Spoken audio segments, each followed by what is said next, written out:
The year is 2030, or maybe it's next Tuesday. You wake up, stretch, and grab your phone to pay for your morning coffee app order, but the screen flashes red. Transaction declined. You try again. Declined. You check your bank balance. The numbers are there. Thousands of dollars you worked for. But underneath the balance, there's a new notification. Access restricted. Capital controls active. You run to the ATM. There's a line around the block. People aren't scrolling TikTok. They're screaming at a machine that has run out of paper. We like to think money is real, that the numbers in your savings account are solid little bricks of value sitting in a vault, but they aren't. They are promises, and right now the world has made about $315 trillion worth of promises that mathematics says we cannot keep. Welcome to the reset. We aren't talking about conspiracy theories involving lizard people in Davos. We're talking about cold, hard arithmetic. The debt cycle is ending, the currency is dying, and you have a front row seat to the greatest wealth transfer in human history. In this video, we are going to look at the 6 gears of the machine that is currently grinding your future into dust. We'll look at the math, the history, and exactly what happens when the music stops. Strap in. It's going to get bumpy. 1. The $315 trillion elephant, the mathematical impossibility. Imagine you have a buddy named Dave. Dave is a great guy. He buys the first round at the bar. He drives a leased BMW. He lives in a house he bought with a 3% down payment. Dave makes $50,000 a year. But Dave has a secret. Dave owes the bank $5 million. Now, if you're Dave's bank, you have a problem. Dave can't even pay the interest on that loan, let alone the principal. In the real world, Dave goes bankrupt, loses the BMW, and lives in his mum's basement. But in the world of sovereign economics, Dave is the global economy, and Dave has a printer. Let's look at the scoreboard. According to the Institute of International Finance, global debt hit a record $315 trillion in early 2024. That is roughly 333% of global GDP. Think about that for a second. For every single dollar of value humanity creates, every coffee poured, every car built, every YouTube video monetized, we owe $3.33 to, well, to whom exactly? To ourselves? To the future? This is what economists call a debt supercycle, and historically these don't end with a polite handshake, they end in fire. Let's zoom in on the king of debt, the United States. As of right now, the US national debt is sitting pretty over $34 trillion. Now, big numbers numb the brain. We hear trillion, and we just think a lot. So let's break it down. If you earned $1 per second, it would take you about 11 days to earn $1 million. To earn $1 trillion, it would take you 31,788 years. The US government is adding $1 trillion of debt roughly every 100 days. We are literally borrowing money faster than the human mind can comprehend time. Here is the scary part, the reset trigger. It's called interest expense. For decades, interest rates were at 0. Money was free. Governments could borrow infinitely because it cost nothing to service the debt. It was the free money era. Venture capitalists were throwing millions at Juicera machines. JPEGs of monkeys were selling for house prices. It was a party. But then inflation showed up. We'll get to him in a minute. The Fed had to raise rates. Suddenly, that $34 trillion debt isn't free anymore. In 2024, the US government will spend more on interest payments alone than on the entire defense budget. We are spending more to pay off old credit cards than we are on the military, tanks, jets, and soldiers combined. Imagine you're the CEO of USA Inc. You look at your spreadsheet. You realize that if you pay the interest, you can't afford to fix the roads. If you fix the roads, you default on the debt. If you default on the debt, the global financial system collapses, trade stops, and people start eating their neighbours. So what do? You have 2 choices. Austerity. You tell the public, hey, sorry, no more Social Security, no more Medicare, and taxes are going to 70%. Spoiler, this leads to guillotines. The reset. Financial repression. You print the difference. You devalue the currency so that the $34 trillion you owe is worth much less in real terms. You pay back your debt in monopoly money. History tells us governments always choose option 2. They choose the reset. They don't default on the debt. They default on the currency. They default on your purchasing power. The Austrian economist Ludwig von Mises warned us about this nearly a century ago. He said there are only 2 outcomes: the voluntary abandonment of further credit expansion, or the final and total catastrophe of the currency system. We are currently accelerating toward the cliff, hoping we grow wings before we hit the bottom. The math says we won't. 2. The silent thief, the death of purchasing power.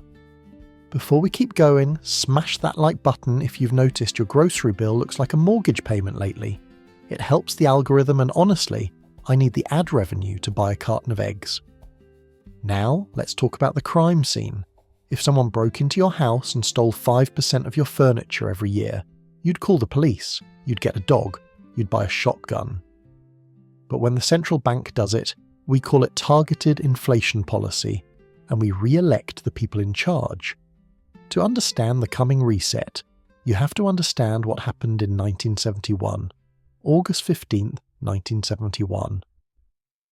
President Richard Nixon temporarily, air quotes heavily on temporarily, suspended the convertibility of the US dollar into gold. Before this moment, a dollar was a receipt for a specific amount of yellow metal. After this moment, a dollar became a piece of paper backed by the full faith and credit of the government. Basically, trust me, bro. Since 1971, the dollar has lost over 87% of its purchasing power. But that's a sanitized government statistic. Let's look at reality. In 1970, the median home price was roughly $23,000. The median income was about $9,800. A house cost roughly 2.3 times your annual salary. You could work at a gas station and support a family of 4. Today, the median home is over $400,000, and good luck finding one for that in a city. The median income is around $45,000, $50,000. A house now costs 8 to 10 times the median salary. The house didn't get better. The house is the same rotting pile of wooden drywall. The money got worse. This brings us to a concept you need to know for the reset: the Cantillon Effect. Richard Cantillon was an 18th century French-Irish economist who realized something profound. Money is not neutral. When new money is printed, it doesn't appear in everyone's pocket at the same time instantly. It enters the system at the top. The insiders, the central bank prints money and gives it to big banks and financial institutions at near zero interest. The first users. These banks use that money to buy assets, stocks, real estate, bonds. Prices go up, they get rich. The trickle down. The money moves to corporations who buy back their own stock. The losers, you. By the time the money reaches you in the form of a slightly higher wage, the prices of houses, food and gas have already doubled because the rich people bid them up. You're running on a treadmill that the government is speeding up remotely. This is why the reset is inevitable. The gap between the asset owners, who benefit from inflation, and the wage earners, who are crushed by it, has become unsustainable. We are seeing the middle class evaporate. You're either moving up to the asset-owning class or you're falling into the neo-serfdom of the renter class. There is no middle ground anymore, the scary part. This devaluation is a feature, not a bug. Remember the debt we talked about in Section 1. The only way the government can pay off that $34 trillion is to make the dollar worth less. They need inflation. They need to pay back 2024 debt with $20-30 that are worth half as much. They are literally stealing the value of your labour to pay for their mistakes. You see it everywhere. The family-size bag of Doritos is smaller than the regular bag was 10 years ago. The service at the hotel is worse. The materials in your clothes are cheaper synthetic garbage. This is the entropy of a dying currency. The reset that is coming isn't just about numbers on a screen changing. It's about the repricing of everything. When the trust in the currency finally snaps, we revert to hard assets. And if you're holding nothing but cash when that happens, you're holding a bag of confetti. 3. The digital iron cage, the rise of programmable money. This is where the story pivots from mere debt to dystopian sci-fi. And trust me, this part is less Star Trek and more Black Mirror. The inevitable endgame of the reset is not just about devaluing the old money, it's about controlling the new one. I'm talking about Central Bank Digital Currencies, CBDCs, the technological hammer that allows the state to manage the catastrophe they created. The core idea is simple. Cash is messy, anonymous, and hard to track. The bankers hate it. Governments hate it. Why? Because cash allows you a slice of economic freedom. You can pay your neighbour to mow your lawn, and the taxman is none the wiser. CBDCs, on the other hand, are digital liabilities of the central bank, bypassing commercial banks entirely. Think of it like a Venmo account, but instead of Venmo being the issuer, the Federal Reserve is the issuer. Every single transaction you make is recorded on a centralised ledger, which is fantastic for tracking money laundering, tax evasion, and, more importantly, you. Remember those capital controls we talked about in the opening? Imagine if the government decides you're spending too much on gas or meat. With a CBDC, they can literally program your money. They could enforce an expiration date on stimulus checks. Use it or lose it by December 31st. They could assign codes to your money. This $100 is for groceries only. This $50 is for renewable energy purchases only. The freedom to make bad financial decisions, which is a hallmark of a liberal democracy, would be entirely eliminated by fiat, pun absolutely intended. In the aftermath of a major debt crisis, the kind that makes 2008 look like a fender bender, trust in commercial banks will be zero. The government will roll out the CBDC as the saviour, a safe, frictionless, and modern currency. They'll frame it as necessary evolution, and frankly, the public, exhausted by bank runs and volatility, might welcome it, not realising they're trading economic instability for absolute financial servitude. The Bank for International Settlements, BIS, often referred to as the Central Bank of Central Banks, has been openly discussing this. Agustin Carstens, the general manager of the BIS, once said, and this is a direct quote, "The key difference with the CBDC is that the central bank will have absolute control on the rules and regulations that will determine the use of that expression of central bank liability. And also, we will have the technology to enforce that. We will have the technology to enforce that. Let that sink in. This isn't theoretical fear-mongering. This is the explicit goal stated by the people writing the rules. They're not just tracking the money. They're creating a system where they can dictate your consumption patterns based on policy goals, whether it's fighting climate change or social disobedience. We're walking into the digital iron cage where physical cash, that last vestige of transaction privacy, is phased out, deemed too expensive and too risky. The reset won't just be an economic event, it will be a social and political restructuring where your financial life becomes a transparent, programmable extension of the state. 4. The Great Asset Grab, the final transfer. If Section 1 was about debt and Section 2 was about devaluation, Section 4 is about redistribution. Specifically, the most efficient, subtle and ongoing wealth transfer the world has ever seen, one that happens every single day through monetary policy. The reset is terrifying because it doesn't hurt everyone equally. It's an acceleration of the divergence we saw with the Cantillon Effect. The wealthy are protected and the middle class is liquidated. Let's look at the numbers of the last great asset bubble, 2020-2022. During the pandemic, governments printed money at historic rates to stimulate the economy. Where did that money go? Did it trickle down to small businesses and average Joe? Not efficiently. It went straight into asset prices. The S&P 500 soared. Housing prices went parabolic. The wealth of the top 1% exploded. According to a study by the Federal Reserve, the wealthiest 1% of Americans saw their share of total US household wealth reach a record 32.3% in the post-COVID boom. Meanwhile, the bottom 50% saw their collective share drop. Why? because the top 1% hold the majority of financial assets, stocks and bonds, which are the first things that inflate when new money is printed. The bottom 50% hold their wealth mostly in their primary residence, if they're lucky, and cash savings, which are aggressively penalised by inflation. Here's the chilling scenario. You're 35 years old, you have a job, you save diligently, and you put your money in a bank account earning 0.5% interest.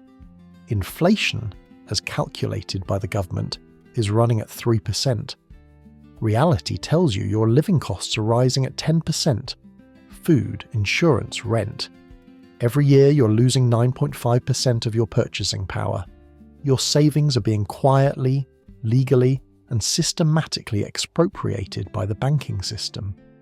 You're forced to take increasing risks, buying meme stocks, piling into volatile real estate, or even gambling, just to keep up with the inflation they created. The financial system has successfully removed the safe store of value option from the average person. Saving money, the cornerstone of traditional financial prudence, is now a losing strategy. The banks borrow money at near zero rates from the Fed, lend it out to speculators, and let inflation wipe out your competing savings. The great asset grab is the final stage of this process, where the collapsing debt cycle forces large-scale institutional buying of remaining productive assets. As economic uncertainty spikes, smart money rushes into tangible, scarce assets: land, productive farmland, commodities, and certain hard currencies like gold. Who is left holding the empty bag? The worker holding fiat currency and debt-laden pension funds. The reset won't look like a sudden crash in the stock market, though that will happen. It will look like millions of formerly middle-class families realizing that everything they were taught about saving and working hard no longer applies. They realized they were playing a rigged game where the rules change halfway through, and the chips they were holding were counterfeit. It's the ultimate dark humor of the modern age. You did everything right, but the system itself was designed to fail you.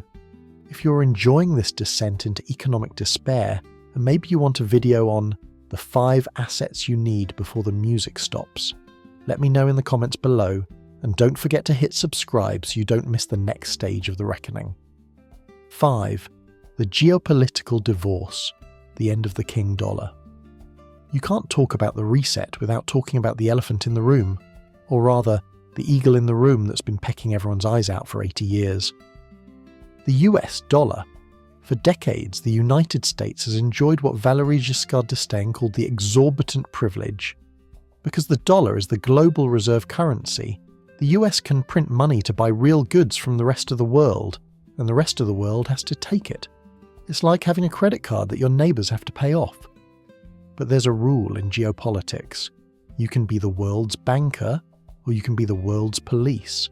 You can't be both forever.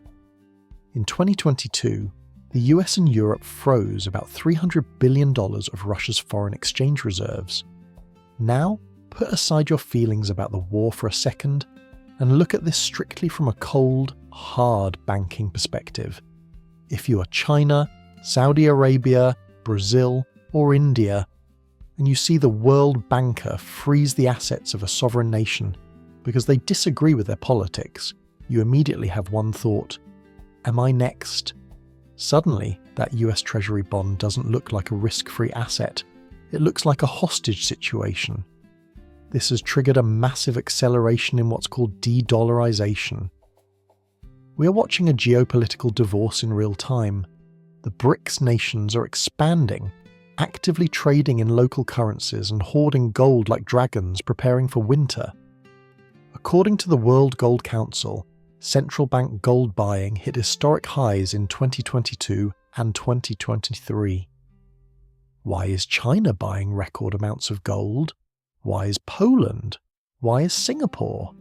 Because gold is the only financial asset that is not someone else's liability. It's the only money that cannot be frozen by a swift kick from the US State Department. When the reset happens, it likely won't be a single day where the dollar goes to zero. It will be a slow fragmentation. We will move from a unipolar world, where the dollar is king, to a multipolar world. And for the average American consumer who's used to cheap imports subsidized by the dollar's strength, this is going to hurt. Imagine going to Walmart and everything costs 40% more, not because of inflation, but because the dollar just doesn't buy as much abroad anymore. That is the price of the divorce. 6. The Weil, E-coyote moment, the psychology of collapse. So when does this all happen? When is the specific date the reset hits? Economists love to pretend markets are rational machines driven by spreadsheets. They aren't. Markets are driven by psychology. They are driven by faith. I call this the Wile E. Coyote effect. You know the scene. The coyote runs off the cliff. He keeps running in midair. He's fine. He's actually doing great. The laws of gravity haven't applied yet. He only falls when he looks down. We are currently running in midair. The fundamentals, the math from section 1, say we should have crashed years ago. But the faith, the psychology, is keeping us afloat. Everyone believes the Fed can fix it. Everyone believes the government will bail them out. But financial resets follow Ernest Hemingway's famous line about how he went bankrupt. Gradually, then suddenly. The gradual phase is what we are in now, the slow creep of inflation, the normalization of trillion-dollar deficits, the subtle erosion of quality in goods and services. The sudden phase happens when the bond market breaks. It happens when a major sovereign debt auction fails, when the US government tries to sell debt, and nobody shows up to buy it except the Fed itself. That is the moment everyone looks down. Panic is not linear, it is exponential. When faith in the currency breaks, it breaks overnight. Store shelves empty in hours. Specific asset prices skyrocket in minutes. Capital controls are implemented before you can log into your banking app. This isn't fear-mongering. It is the historical standard for end-stage fiat currencies, from the Roman denarius to the Weimar mark to the Venezuelan bolivar. The timeline is always longer than you think, but the end is always faster than you can react. 7. Final thoughts, the lifeboat strategy. Alright, take a breath. I know, that was heavy. We just went through debt spirals, digital surveillance, and the collapse of global empires. If you're feeling anxious, that's a rational response. But panic is not a strategy. Action is a strategy. The coming reset is a massive threat to the unprepared, but it is also a massive opportunity for the prepared. Wealth is never truly destroyed, it is merely transferred. During the Great Depression, fortunes were made by those who held cash. During the Weimar hyperinflation, fortunes were made by those who borrowed fixed-rate debt to buy industrial assets. So, what is the moral of the story? Don't be Dave. Don't be the guy holding the bag of empty promises. 1. Get real. Move a portion of your wealth out of the financial system and into the real world. Things you can touch. Gold, silver, land, tools, skills, a pantry full of food. If the power goes out or the internet goes down, your Bitcoin wallet and your stock portfolio are theoretical. A generator and a water filter are real. 2. Get fixed. If you have debt, make sure it's fixed-rate debt against a productive asset, like a home. If inflation rips, your debt gets inflated away while your asset price rises. It's the one time the system works in your favour. 3. Get educational. The most valuable asset in a reset is your ability to solve problems. If money becomes broken, we revert to a barter of value. Can you grow food? Can you fix a car? Can you code? Can you heal people? Be useful. The reset is coming. The math guarantees it. The politicians are preparing for it with CBDCs and laws. The question is, are you preparing for it? I hope I'm wrong. I really do.